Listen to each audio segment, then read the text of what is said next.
सर्वप्रथम ॲडव्होकेट श्रीप्रसाद परब यांचा मी परिचय करतो. सिव्हिल इंजिनियर आहे मुंबई युनिव्हर्सिटी मधून. सिव्हिल मधली प्रॅक्टिस व्यवस्थित चालू असतानाही त्यांना वाटलं की लॉच एज्युकेशन घ्यावं, म्हणून त्यांनी LLB आणि LLM मुंबई युनिव्हर्सिटी मधून केली. त्यानंतर सुप्रीम कोर्ट आणि हायकोर्टामध्ये त्यांनी प्रॅक्टिस केली. Commissioner of cooperation for multi state cooperation sector यामध्ये त्यांची अपॉइंटमेंट केलेली आहे. आर्बिट्रेटर म्हणून ते अपॉइंटेड होते. सध्या ते expert director Maharashtra state cooperative housing फेडरेशनला आहेत. अनेक पुस्तकं त्यांनी लिहिलेली आहेत. त्यामध्ये housing cooperative author of cooperative housing सोसायटीचं लॉन्च केलेलं आहे NSCOID. त्याशिवाय इलेक्शन वर त्यांनी पुस्तक लिहिलेलं आहे. तर असे हे बहुआयामी व्यक्तिमत्व आज आपल्याला 2 विषयावर मार्गदर्शन करणार आहेत. त्याआधी आपण त्यांचा सत्कार करूया. आमचे सचिव पनवेलचे किरण शिंदे सर हे ॲडव्होकेट श्रीप्रसाद परब यांचा सत्कार करतात.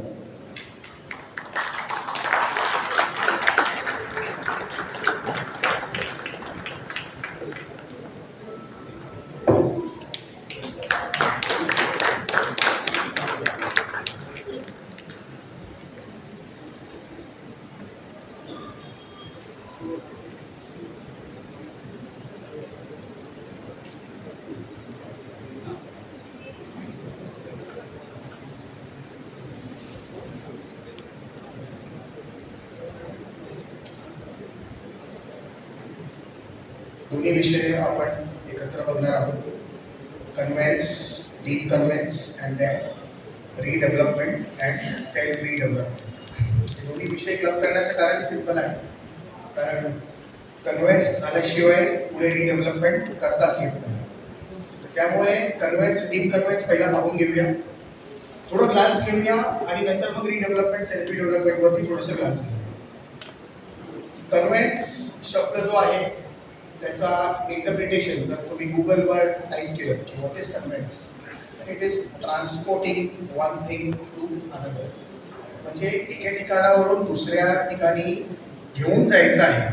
आणि मग आपल्या लिगल टर्म्समध्ये जर आपण बघितलं की व्हॉट इज कन्व्हेन्स, पण लिगल टर्म्समध्ये आहे या ट्रान्सपोर्टिंगला आपण म्हटलं की ट्रान्सफर.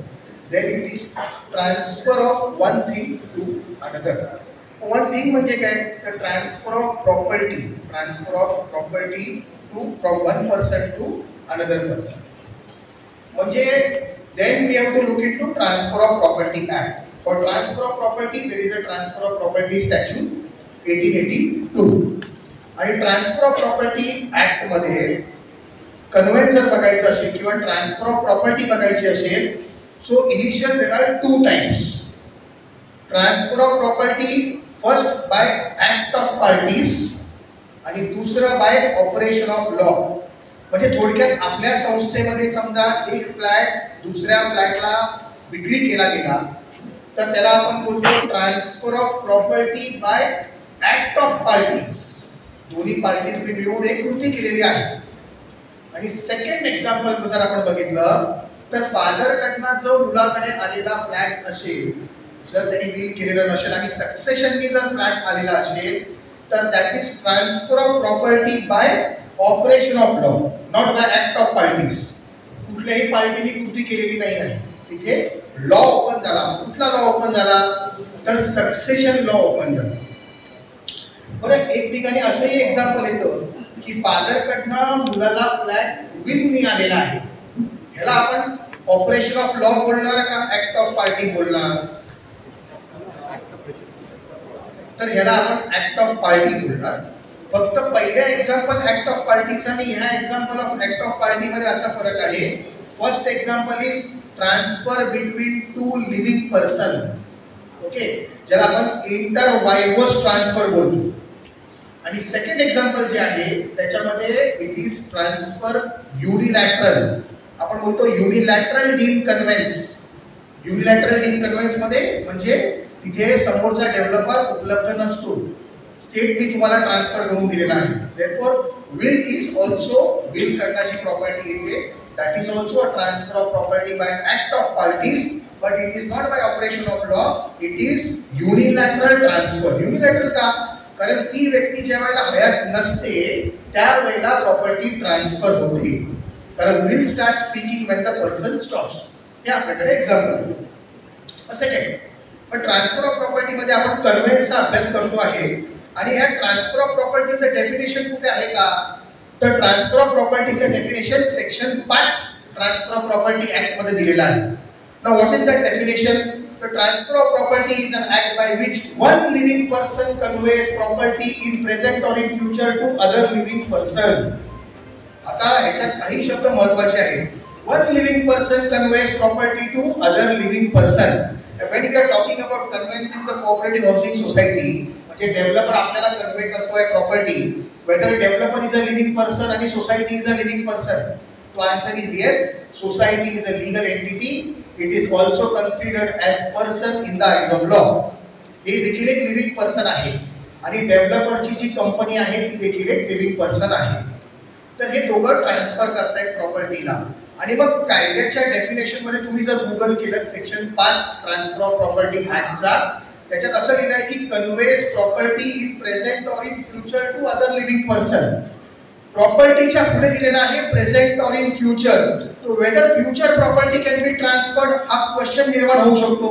आणि हा क्वेश्चन जो आहे तो तुम्हा आम्हाला जसा आता पडलेला आहे तसाच क्वेश्चन खालच्या कोर्टापासून सुप्रीम कोर्टापर्यंत गेला आणि सुप्रीम कोर्टाने सांगितलं की property should always be in present.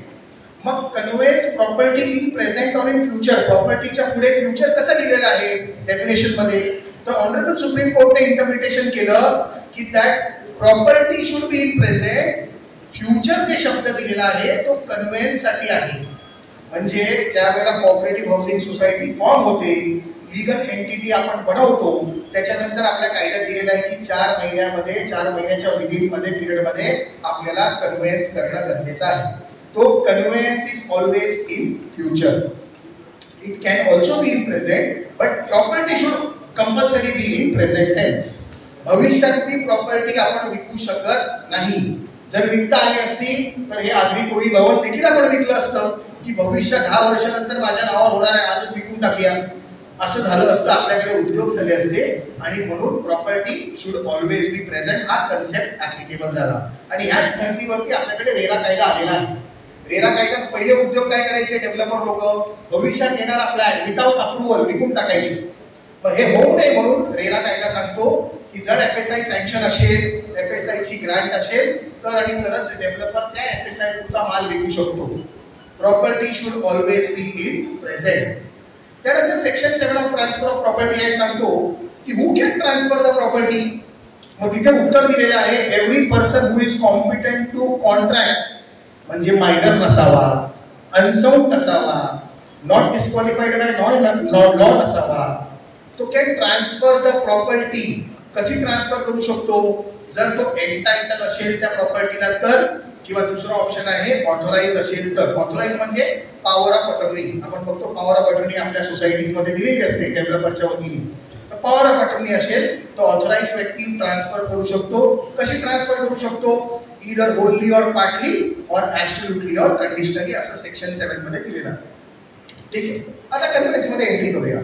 मग कन्व्हेन्स मध्ये एंट्री करताना आपल्याला हे बघायचं आहे कन्व्हेन्स वेदर सेलच फक्त कन्व्हेन्स असू शकतो का लीज पण कन्व्हेन्स असू शकतं. कारण आपण आज नवी मुंबईमध्ये आहोत आणि सिडको मध्ये आहोत आणि सिडकोच्या land is lease land, lease hold land आहे.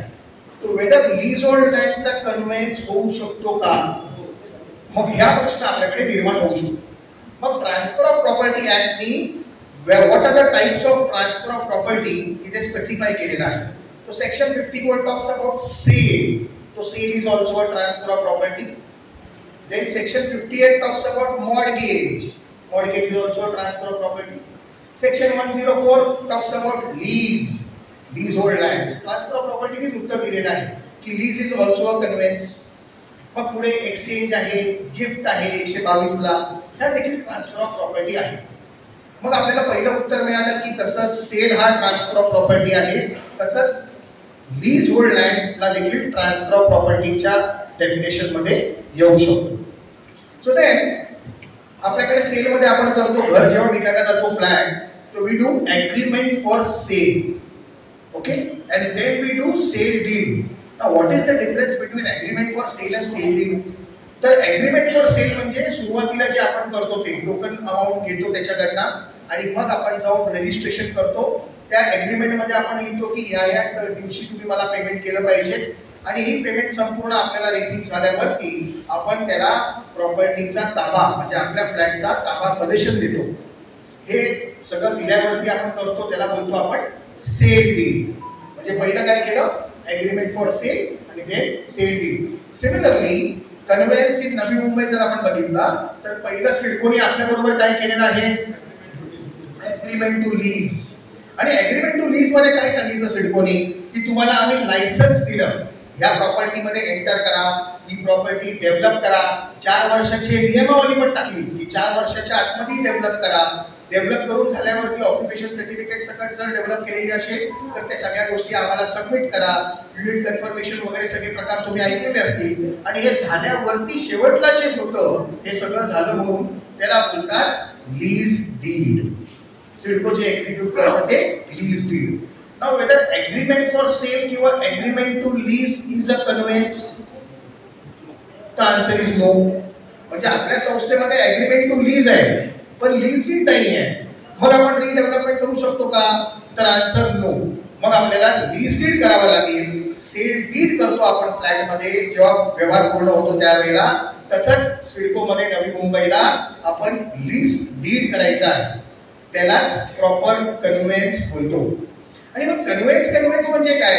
तर जसं सेलमध्ये आपल्याला ओनरशिप मिळते इथे आपल्याला काय मिळतं तर लीगलमध्ये एक प्रिन्सिपल आहे मेमो डॅट क्युएट नॉन हॅबिट. एक लीगल मॅक्सिम आहे आणि ह्या लीगल मॅक्सिम मध्ये असं सांगितलेलं आहे की तुझ्याकडे जे आहे तेच तू विकू शकतोस. जे तुझ्याकडे नाही आहे ते तू विकू शकत नाही.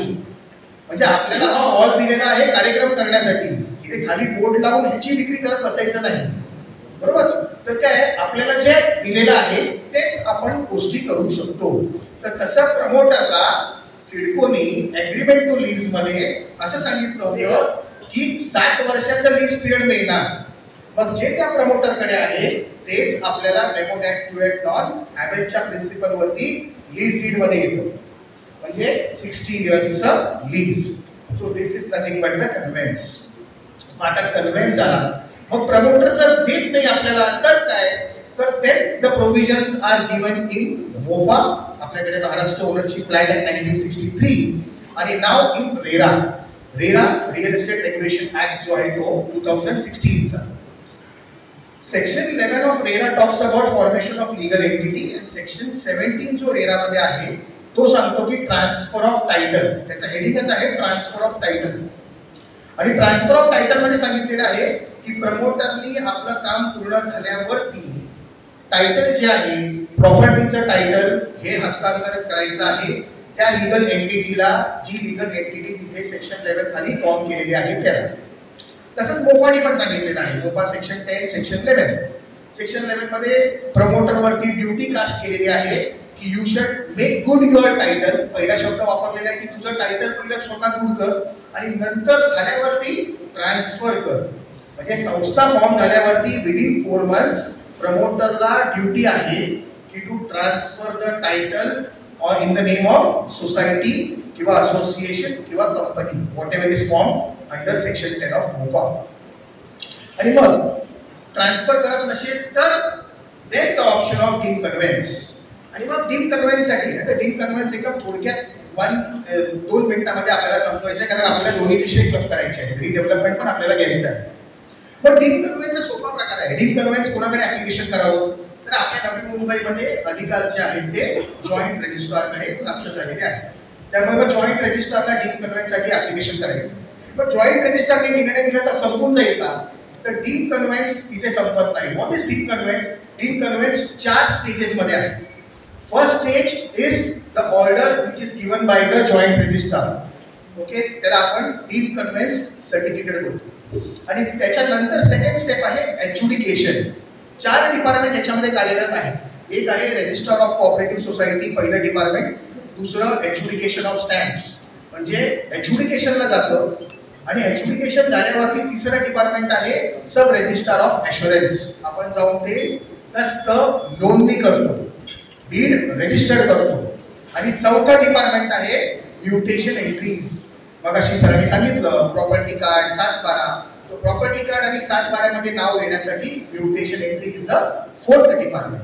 फर्स्ट डिपार्टमेंट मध्ये काय करायचं तर joint registrar is the first opening door तिकडे आहे आणि त्या दरवाजामध्ये एंट्री करायला तुमच्याकडे कुठले कुठले कागदपत्र पाहिजे ते एकदम सोपं आहे. कुठले लागणार लॉजिकली विचार करायचा तर आपल्या एकतर लँड रिलेटेड काय आहे सांगितलं प्रॉपर्टी कार्ड 7/12 जे असेल ते तो लेटेस्ट करायचा 3 महिन्याचा कालावधी 3 महिन्याच्या अगोदरच्या पिरियड मधला आपण डाउनलोड करून घ्यायचा शिक्के मारून घ्यायचे तर तो डॉक्युमेंट लागेल. दुसरं काय लागेल तर बिल्डिंग रिलेटेड काय लागेल तर बिल्डिंग रिलेटेड आपल्याला डॉक्युमेंट मध्ये एकतर सोसायटी फॉर्म झाली असेल तर सोसायटीचं रजिस्ट्रेशन सर्टिफिकेट, इंडिव्हिज्युअल मेंबर्सचे ॲग्रीमेंट लागतील. सगळ्यांचे ॲग्रीमेंट लागणार का तर सगळ्यांचे नाही लागणार, एकच आपण सॅम्पल ॲग्रीमेंट लावतो आणि बाकी सगळ्यांचे इंडेक्स 2 लावतो. अजून काय लागेल बिल्डिंग रिलेटेड तर ऑक्युपेशन सर्टिफिकेट असेल तर ऑक्युपेशन सर्टिफिकेट, ऑक्युपेशन सर्टिफिकेट नसेल तर commencement certificate. What is commencement certificate जे प्लिमच्या वेळेला मिळतं ते देखील चालेल आपल्याला म्हणजे कमेन्समेंट सर्टिफिकेट पाहिजे. तर ॲटलिस्ट कमेन्समेंट सर्टिफिकेट जर आपल्याकडे असेल without occupation certificate also you can approach the office of the registrar for deconveyance. मग ह्या सगळ्या गोष्टी लागतील, अप्रूव्ह प्लॅन्स लागेल, ह्या सगळ्या सबमिट करायचं आणि तिकडे 2000 रुपीज कोर्ट फी आहे ती भरायची. ऑनलाईन ऑफलाईन माध्यमातून दोन्हीकडे तुम्ही जाऊ शकता आणि मग हे ऍप्लिकेशन केल्यावरती नोटीस काढणार. नोटीस कोणाला काढणार की जो तुम्हाला कन्व्हेन्स देत नाहीये तो प्रमोटरला. मग प्रमोटर कन्व्हेन्स देत नाही ह्याचाही पुरावा लावावा लागेल, त्याला अगोदर नोटीस पाठवावी लागेल की बाबा तू आम्हाला कन्व्हेन्स देतो का किंवा ते विदिन 4 मंथ्स तुला देणं गरजेचं आहे. या सगळ्या नोटीसमध्ये जर नाही आलं तर मग उद्या जाऊन तो तिथे बोलेल की मी यांना कन्व्हेन्स द्यायला तयार होतो, उगाच डीन कन्व्हेन्ससाठी आले. तर अशा सगळ्या गोष्टी होऊ शकतात. हे सगळे डॉक्युमेंट्स घेऊन डीन कन्व्हेन्सला ऍप्लिकेशन करायचं, डीन कन्व्हेन्सची ऑर्डर प्राप्त करायची. डीन कन्व्हेन्सची ऑर्डर प्राप्त झाल्यावरती एज्युडिकेशनला सेकंड डिपार्टमेंटला जायचं. ते एज्युडिकेशन झाल्यावरती स्टॅम्प ड्युटी जर डेफिशियंट ड्युटी असेल तर ती भरून घ्यायची. ती भरून झाल्यावरती रजिस्ट्रेशन डिपार्टमेंटला जायचं, दस्त नोंदणी करायचा. नोंदणी करून झाल्यावरती म्युटेशन एंट्री म्हणजे 7/12 आणि प्रॉपर्टी कार्ड मध्ये आपलं नाव जे आहे ते नोंदणी करून घ्यायचं. आपलं म्हणजे कोणाचं प्रत्येक मेंबरचं नाही, संस्थेचं. Legal one legal person conveys property to other living person. Living person कोण आहे आपल्याकडे कोऑपरेटिव्ह हाऊसिंग सोसायटी किंवा कंपनी किंवा असोसिएशन असेल तर तिथे अपार्टमेंट ओनरची नावं प्रॉपर्टी कार्डवर लागतात. कोऑपरेटिव्ह सोसायटीमध्ये नावं मेंबरची लागत नाही. ठीक आहे. तो इन सिंपल टर्म्स आपण डीन कन्व्हेन्स पण प्रोसिजर समजून घेतलं. Now move on to the next procedure. का आपण डीन कन्व्हेन्स अगोदर समजून घेतलं कारण रिडेव्हलपमेंट करायचं असेल तर लीज डीड एक्झिक्यूट पाहिजे. लीज डीड एक्झिक्यूट नसेल तर एलिजिबिलिटी क्रायटेरिया मधला पहिलाच स्टेप बाद झालो. 4 जुलै 2019चं जे आपल्याकडे सर्क्युलर आहे रिडेव्हलपमेंटचं जे आपण वारंवार बघतो सेक्शन 79 असं त्याला संबोधतो. त्या सर्क्युलरच्या पहिल्या पॅरेग्राफमध्ये दिलेलं आहे की ज्या संस्था रिडेव्हलपमेंट मध्ये डेव्हलपमेंट कंट्रोल रेग्युलेशन्स UDCPR प्रमाणे पात्र आहेत त्याच संस्था या पुढील जे प्रोसेस आहे ती फॉलो करू शकतात. मग पात्र म्हणजे काय तर पात्र कोणाला होतं की जर लीज डीड एक्झिक्यूट असेल तोच पात्र, तोच एलिजिबल फॉर रिडेव्हलपमेंट. आणि मग सेकंड थर्ड पॅरेग्राफ पण त्याच्यामध्ये इम्पॉर्टंट आहे 4 जुलैमध्ये. मग तिथे असं पुढे सांगितलेलं आहे की जर तुमच्या संस्थेवरती ऍडमिनिस्ट्रेटर असेल तर तुम्ही रिडेव्हलपमेंटला जाऊ शकता का तर आन्सर इज नो. त्याच 4 जुलैच्या 4थ्या पॅरेग्राफमध्ये म्हटलेलं आहे की जर ऍडमिनिस्ट्रेटर ऑथराइज बोर्ड असेल तर you can do your redevelopment. Therefore the second eligibility criteria is your elections. संस्थेने आपले इलेक्शन्सची जी बोर्ड आहे आपला जो कमिटी बोर्ड आहे ती कमिटी फ्रेश असणं गरजेचं आहे. म्हणजे 5 वर्ष जर झालेली असतील तर इलेक्शन्स करून घेणं हे बंधनकारक आहे when you go for redevelopment. Otherwise हायकोर्टमध्ये मग नंतर एक नवीन प्रश्न उद्भवतो की ह्यांची जी कमिटी होती ज्यांनी ॲग्रीमेंट साईन केलं तीच अस्तित्वात नव्हती, ती बाद झालेली होती, तिचं टेन्युअर संपलं होतं. असे सगळे वादविवाद नंतर उद्भवतात. म्हणून जर आपलं टेन्युअर 5 वर्षाचं संपलेलं असेल तर इलेक्शन्स मॅन्डेटरी करून घ्यायचं ही second criteria. What is the third criteria. शेवटचा क्रायटेरिया असा आहे 30 वर्ष जुनी बिल्डिंग पाहिजे. 30 वर्ष जुनी बिल्डिंग पाहिजे आणि बिल्डिंग डिलॅपिडेटेड कंडिशन मध्ये असेल तर तुम्ही रिडेव्हलपमेंट करू शकाल. चांगली बिल्डिंग असेल तिला उगाच तुला कशाला बसायचं, बरोबर, एनर्जीचा लॉस आहे. म्हणून कायद्याने सांगितलेलं आहे building should be in dilapidated condition. Obviously 30 वर्ष झाल्यावरती आज नवी मुंबईच्या बिल्डिंग ज्या आहेत, ज्या समुद्र किनारपट्टीमध्ये आहेत, खारपुरीमध्ये आहेत, या जमिनीमध्ये स्टील रस्ट झालेलं असतं, स्ट्रक्चरल डॅमेजेस झालेले असतात, स्ट्रक्चरल ऑडिटचा रिपोर्ट C1 कॅटेगरीमध्ये आलेला असतो आणि म्हणून मग आपण रिडेव्हलपमेंटचं ऑप्शन जे आहे ते एक्सप्लोर करतो. But the second criteria is also that the 30 years old building should be there. If 30 years old building नसेल मग काय, समजा 27 वर्षाची बिल्डिंग आहे पण बिल्डिंग डिलॅपिडेटेड आहे. पण डिलॅपिडेटेडचा अर्थ काय, त्या रिपोर्टमध्ये स्ट्रक्चरल इंजिनियर तुम्हाला सांगतो की instead of carrying out structural repairs you can do redevelopment because that is more feasible. ते फिजिबिलिटीवर जातात. ते असं सांगत नाही की तुम्ही कंपल्सरी रिडेव्हलपमेंट करा. ते काय सांगतात, स्ट्रक्चरल रिपेअर करत बसला तर ही बिल्डिंग तेवढी सस्टेन होणार नाही, पैसेही जास्त जातील, त्याच्यामुळे रिडेव्हलपमेंट करा, असं C1 कॅटेगरीमध्ये तुम्ही रिपोर्ट बघायला मिळतो. बरं, C1 कॅटेगरीचा रिपोर्ट आहे पण 27 वर्षाची बिल्डिंग आहे, तर मग हा प्रश्न आपल्याकडे नेहमी जातो. तर हा प्रश्न असा आहे की तिथे नंतर टॅग कमिटी अपॉइंट करतात कॉर्पोरेशन. टॅग कमिटीमध्ये तुमच्या बिल्डिंगमध्ये येऊन सर्वे करतात, वास्तविक बिल्डिंग डिलॅपिडेटेड आहे का हे चेक करतात आणि असेल तर तुम्हाला देखील परवानगी ओपन होते. गरज नाही आहे की 30 वर्षाचा आहे, पण 30 वर्षाचा नियम हा बेंचमार्क आहे. म्हणजे then you are free to go for redevelopment. But if you are not 30 years old then तुम्हाला बरेचसे क्रायटेरिया त्याच्यामध्ये इन्व्हॉल्व होतात. टॅग कमिटीमध्ये 5 लोकांची कमिटी आहे ती तुमच्या इकडे येणार, त्यासाठी मोठी प्रोसेस आहे. पण रिडेव्हलपमेंट प्रोसेसला आपण एलिजिबिलिटी क्रायटेरिया बघितला. देन व्हॉट, सो देन फक्त एक सेक्शन थोडा अभ्यास नव्याने करायचा आहे की आपण सगळे राहतो हाऊसिंग सोसायटीमध्ये. What is the definition of housing society. ते पहिलं सेक्शन 2 मध्ये जुनं डेफिनेशन होतं महाराष्ट्र कोऑपरेटिव्ह सोसायटी ऍक्टमध्ये, पण 2019 मध्ये नवीन डेफिनेशन आलं. आणि पहिल्या डेफिनेशन आणि नवीन डेफिनेशन मध्ये फरक काय, तर पहिल्या डेफिनेशन मध्ये आणि नवीन डेफिनेशन मध्ये पहिले 2 ऑब्जेक्ट सिमिलर आहेत. कुठले होते ऑब्जेक्ट, तर पहिला ऑब्जेक्ट दिला होता की प्लॉट प्रोव्हाइड करायचं आणि दुसरा ऑब्जेक्ट दिला होता अम्युनिटीज आणि सर्व्हिसेस प्रोव्हाइड करायचं. हे दोन्ही ऑब्जेक्ट सेम आहेत in the new definition and in the old definition. What is new in the new definition, तर नव्याने असं टाकलेलं आहे redevelopment and reconstruction is now the object of cooperative housing society.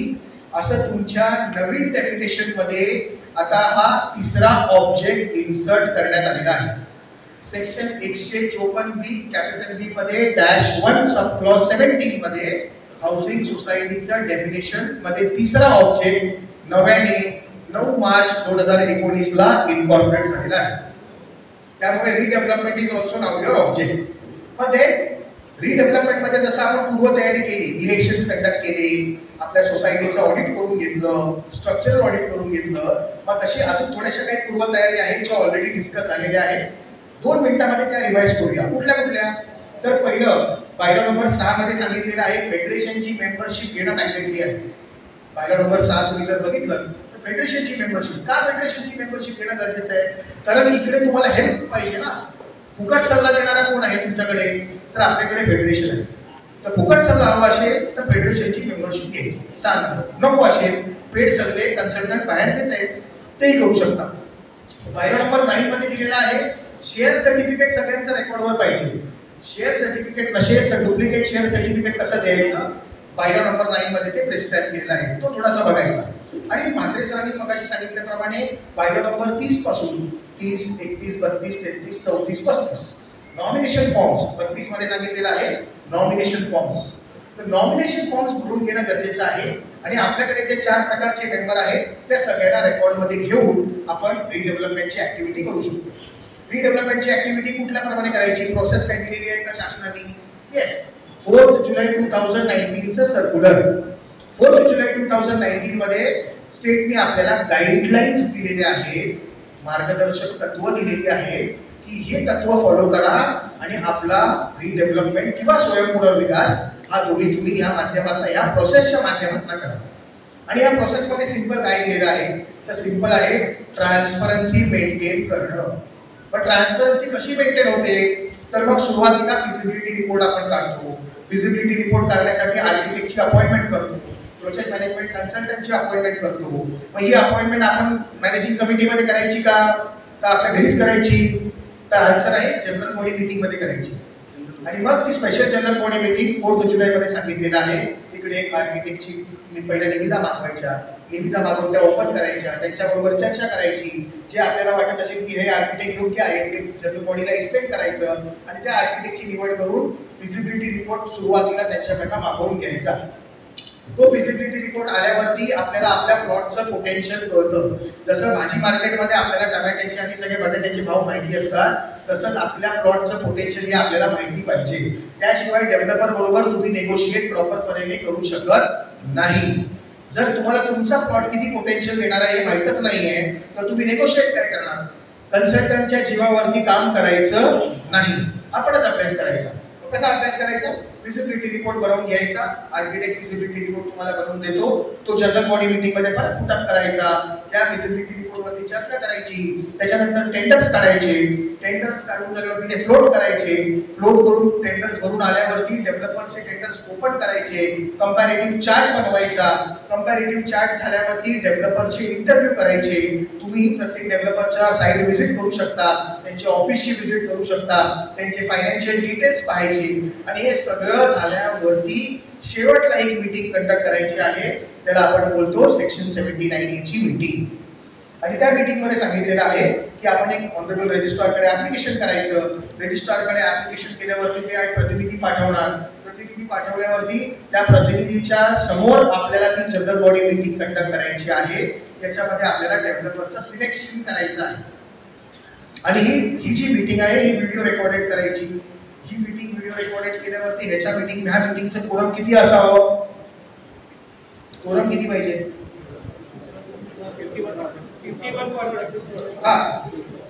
51% हे वोटिंग पाहिजे. कोरम 2/3 पाहिजे. म्हणजे 100 मेंबरची संस्था असेल तर 67 मेंबर्स जे आहे हे मीटिंगला हजर पाहिजे. 2/3 मेंबर्स पेक्षा कमी असतील तर ती मीटिंग इनव्हॅलिड ठरू शकते. म्हणून 67 members should be present in that particular meeting. And then 51% of 67 करायचं का 100 करायचं? 51% वोटिंग जे आहे टोटल 100 करने का 67 करने का? हाँ, तो 67 नहीं करने का, 100 करने का. तो 67 should be present. Out of 67, if 67 are present, still 51 should vote in favor of a particular developer. Then only that particular developer is selected. So 51% of the total number of members in the housing society, not the members present. Okay, समजला फरक? ते 51% लोकांनी निवडायचा आपला developer, selection करायचं आणि मग developer निवडल्यावरती within 3 months परत डेव्हलपमेंट एग्रीमेंट एक्झिक्यूट करायचं. डेव्हलपमेंट एग्रीमेंट एक्झिक्यूट करने के बाद he will get the proposal done from the corporation.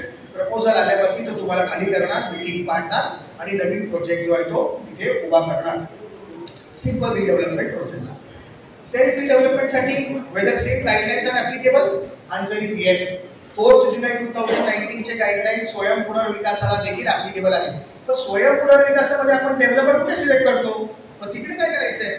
मग तिथे आन्सर असं आहे, स्वयं पुनर्विकासामध्ये आपण कॉन्ट्रॅक्टर सिलेक्ट करतो.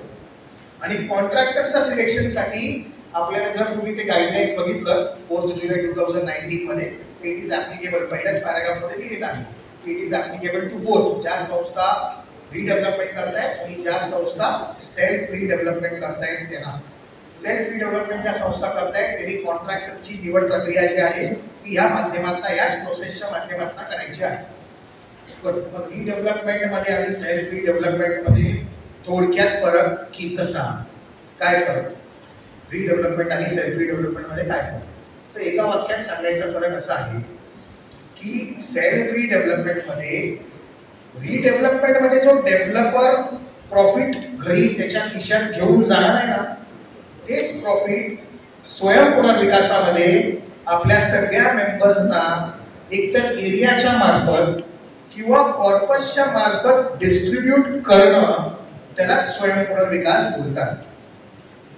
जे डेव्हलपर ह्या प्रोजेक्टमधनं 20 करोड 25 करोड 30 करोड प्रॉफिट तुमच्या प्रोजेक्टमधनं घरी घेऊन जाणार आहे, तेच प्रॉफिट डिस्ट्रीब्यूट करणं आपल्या मेंबर्सना इन टर्म्स ऑफ एरिया और in terms of corpus. That is the simple definition of self redevelopment. तो in self development lot of advantages. काय ॲडव्हान्टेज आहे? You are the owner of the property, बरोबर आहे. So you remain owner of the property. There is no third party rights created, just like your redevelopment. Redevelopment मध्ये आपण काय करतो? We transfer the development rights, development potential transfer करतो, FSI transfer करतो, TDR transfer करतो कोणाला? डेव्हलपरला. So third party rights are created in your project, बरोबर आहे. In legal terms, self-redevelopment is more safe than in redevelopment. याचा असा अर्थ नाही की रिडेव्हलपमेंट करू नये. ते आपल्यावरती आपण डिस्कस करायचं, डिसाईड करायचं. जर आपल्याला वाटलं की आपल्याला हे सगळं उपद्रव करायचं नाही आहे तर उपद्रव नाही करायचा. आपल्याला वाटत असेल एवढं सगळं प्रॉफिट आहे ते डेव्हलपरनीच घेऊन जावं, आपल्याला कशाला हवं आहे प्रॉफिट, तर त्याला घेऊन टाकायचं. ते तुमचं डिस्क्रिशनरी पॉवर आहे.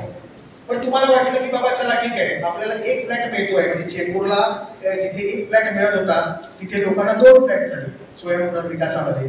डेव्हलपर 550 देत होता तर 850 झाले. 850 मध्ये वरचे जे 300 फूट आहे त्याचा एक त्यांनी छोटा स्टुडिओ अपार्टमेंट काढलं. असे 2-2 फ्लॅट मिळाले प्रत्येक मेंबरला. तर this is the profit of self redevelopment. आणि सेल्फ रिडेव्हलपमेंट मध्ये यू आर द डेव्हलपर.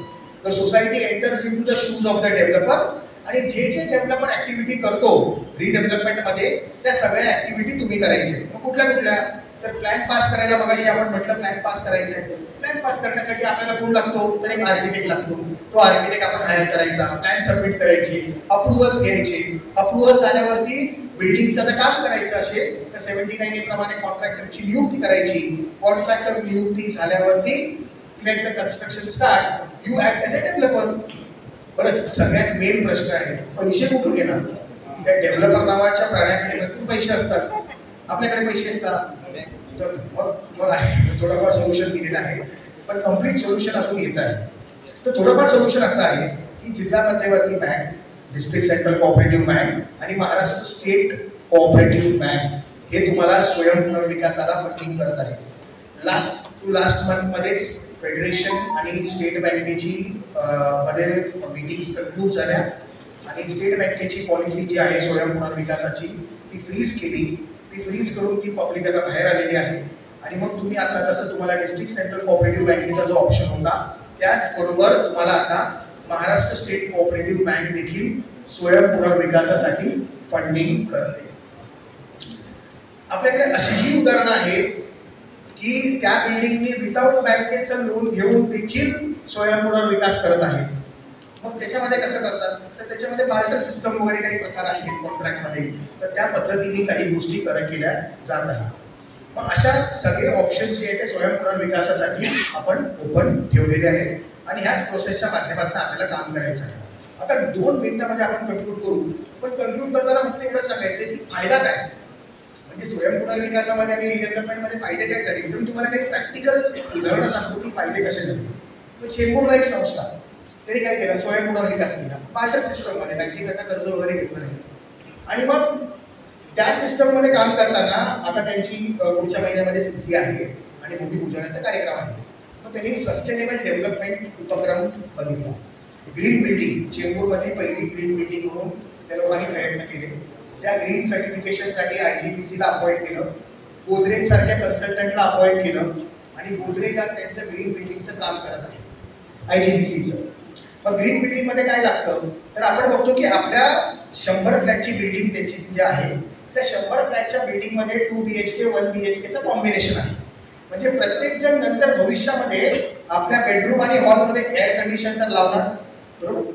मग इथे बिल्डिंगने डिसाईड केलं की एअर कंडिशन आम्हीच लावून देऊ आणि सस्टेनेबल वेने लावून देऊ. कसं लावून देऊ, तर प्रत्येकाचे आउटडोर युनिट जे आपल्याला बाहेर दिसतात 100 फ्लॅटमध्ये जवळजवळ 3-3 टन जर पकडला तर 500 टन 400 टन असे त्याचे टोटल काउंट झाला होता. आणि प्रत्येकाचे आउटडोर युनिट बाहेर प्रत्येकाच्या बॉक्समध्ये लागणार होते. हे सगळे काढून टाकले आणि काढून टाकून सेंट्रलाइज सिस्टमसाठी अपॉइंट केले. सेंट्रलाइज सिस्टम म्हणजे जे आपण एअरपोर्टला बघतो, जी आपण मॉलमध्ये बघतो ती सिस्टम. तिथे गॅस नसतो, चिलर वॉटर फिरवतात आणि मग फक्त इनडोर युनिट लागणार, आउटडोर युनिट लागणार नाही. आउटडोर युनिट सेंट्रलाइज कचीवरती किंवा खाली बेसमेंटमध्ये लागणार. अशा तऱ्हेने प्लॅनिंग केलं. हे काय होतं, हे उपक्रम करून काय झालं तर सस्टेनेबल डेव्हलपमेंट. मगाशी आपल्याला मराठे साहेबांनी सांगितलेलं आहे की कंडिशनच्या जसे जसे येत आहेत तसं तसं आपण त्याला सामोरं जावं लागेल. मग हे स्वयं पुनर्विकासाच्या माध्यमातून आपण अशा तऱ्हेने सामोरं जातो आहोत. आणि मग ह्यानी फायदा काय झाला तर प्रत्येक एसी आउटडोर युनिटच्या दिवसाला 5 लिटर पाणी बाहेर फेकतो. ते पाणी वेस्ट होतं ज्याच्यावर पडून. तेच पाणी आउटडोर युनिट सेंट्रलाइज सिस्टमनी आपण कलेक्ट केलं आणि रेन वॉटर हार्वेस्टिंगच्या ड्रेनेजमध्ये त्याला चेंबरमध्ये सोडलं. ते त्याने म्हणजे सोडायचं नियोजन केलं आणि तेच पाणी नंतर मग फ्लशिंगसाठी युटिलाइज करणार आहे. So this is how sustainable project करतो आपण. ह्याचा पुढचा उपक्रम जो आता अभ्यास चालू आहे तो असा आहे की एअर कंडिशनचं काम काय आहे तर तुमच्या फ्लॅटमधली हीट काढून घेणं आणि बाहेर फेकणं आणि तुम्हाला थंड हवा प्रदान करणं. तर ती हवा जी गरम हवा आहे ती बाहेर न फेकता ती तुमच्या गिझरमध्ये का टाकली जाऊ नये ह्याचा अभ्यास देखील तिथे सुरू आहे आणि ह्या धर्तीवरती त्या लेवलला तिकडनं काम चालू आहे. म्हणजे मग तुमचं गिझरचंही बिल केलं कमी झालं. अशा तऱ्हेने सस्टेनेबल प्रोजेक्ट करता येतं. आणि एवढंच नाही, स्वयं पुनर्विकासाला भविष्यात काय फायदा होणार आहे तर भविष्यामध्ये फायदा असा होतोय की परवाच स्टेट फेडरेशनची नवी मुंबई फेडरेशनची मीटिंग जी आहे ती मिनिस्टर बरोबर पार पडली आणि त्या मीटिंगमध्ये प्रपोजल असं दिलेलं आहे की सिंगल विंडो सिस्टम बघावं. सिंगल विंडो आज आपण दोन्ही टॉपिक कव्हर केले, कन्व्हेन्स आणि रिडेव्हलपमेंट. कन्व्हेन्समध्ये आपण सांगितलं 4 डिपार्टमेंट आहेत. त्या 4ही डिपार्टमेंटला सिंगल विंडो सिस्टमनी इंटिग्रेट करा. लोकांना प्रत्येक डिपार्टमेंट फिरायला लावू नका, हे तुम्ही इंटिग्रेट करा. Let the proposal itself go to other department. अशा तऱ्हेने प्रपोजल दिलेलं आहे आणि हे मोठ्या लेवलचं काम सुरू आहे. त्याचप्रमाणे स्वयं पुनर्विकासाला प्रोत्साहन देण्यासाठी आपल्याला मेन अडचण येते की कॉर्पोरेशनमध्ये प्लॅन सबमिट केल्यावरती अप्रुव्हलसाठी रोज चपला पण झिजवणार, हे आपला पहिला प्रश्न असतो. तर हा जो पिरियड आहे ना आपण एकंदरीत महाराष्ट्राचा पिरियड कॅल्क्युलेट केला की जर समजा डेव्हलपमेंट ॲग्रीमेंट झालं तर विदिन 6 मंथ्स आपल्याकडे अप्रुव्हल येत आहे. म्हणजे 6 महिन्याचा ॲव्हरेज कालावधी आहे प्रत्येक प्रपोजलचा.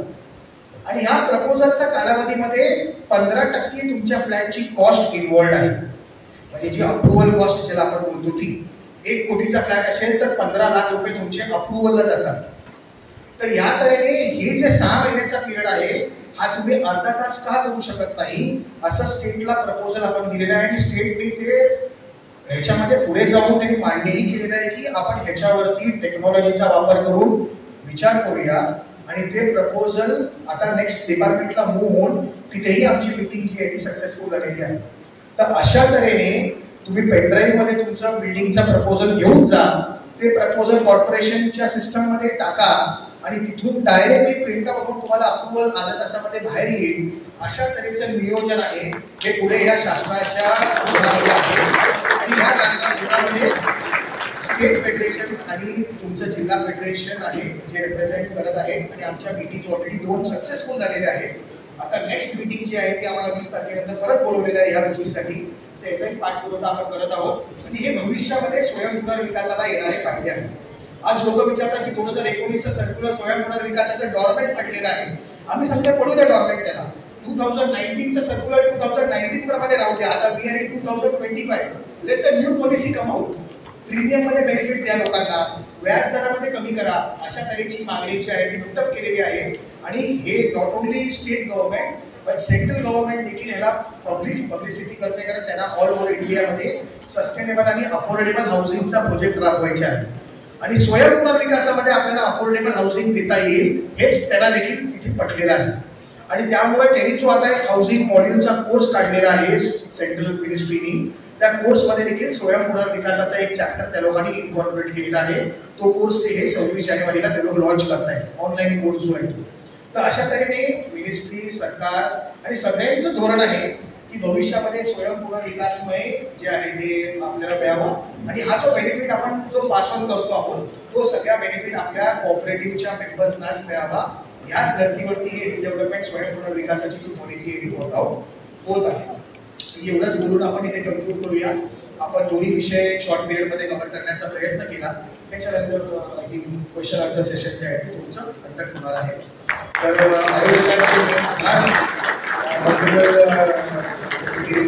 पाटील साहेब जे आभार त्यांनी मोठ्या प्रमाणामध्ये याचं काम केलेलं आहे. हा कार्यक्रम नियोजनाचं त्या सर्वांचे आभार आणि तुमचेही आभार. धन्यवाद.